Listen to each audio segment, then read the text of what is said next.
Hello বন্ধুরা, কেমন আছেন সবাই? আশা করি সবাই অনেক অনেক ভালো আছেন। তো বন্ধুরা, ইমো অ্যাপে ভিডিও কলে কথা বলার সময় কেউ আর স্ক্রিনশট নিতে পারবেন না। তো এই কাজটি কীভাবে করবেন, তো সেই বিষয়ে আলোচনা করবো আজকের এই ভিডিওতে।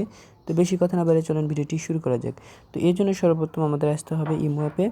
তো আমরা ইমো অ্যাপে চলে আসবো। ইমো অ্যাপে চলে আসার পর উপরে আপনারা প্রোফাইলের মতো আইকন দেখতে পাবেন, তো এখানে ক্লিক করে দিবেন। এখানে ক্লিক করে দেওয়ার পর আপনারা নিচে দেখতে পারবেন সিকিউরিটি অ্যান্ড প্রাইভেসি, তো আপনারা এখানে ক্লিক করে দিবেন। এখানে ক্লিক করে দেওয়ার পর আপনারা উপরে দেখতে পারবেন সেট কল প্রাইভেসি, তো এখানে ক্লিক করে দিবেন। এখানে ক্লিক করে দেওয়ার পর আপনারা নিচে দেখতে পাবেন সেটিং স্ক্রিনশট ফর কল, তো এখানে ক্লিক করে দিবেন।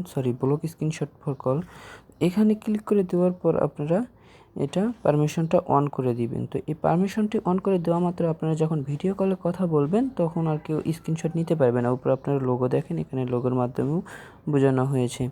তো আজকে ভিডিও এ পর্যন্তই। যদি আমার ভিডিওটি ভালো লেগে থাকে তাহলে আমার চ্যানেলটিকে সাবস্ক্রাইব করবেন। এরকম নতুন নতুন ভিডিও আপনাদের মাঝে নিয়ে আসবো।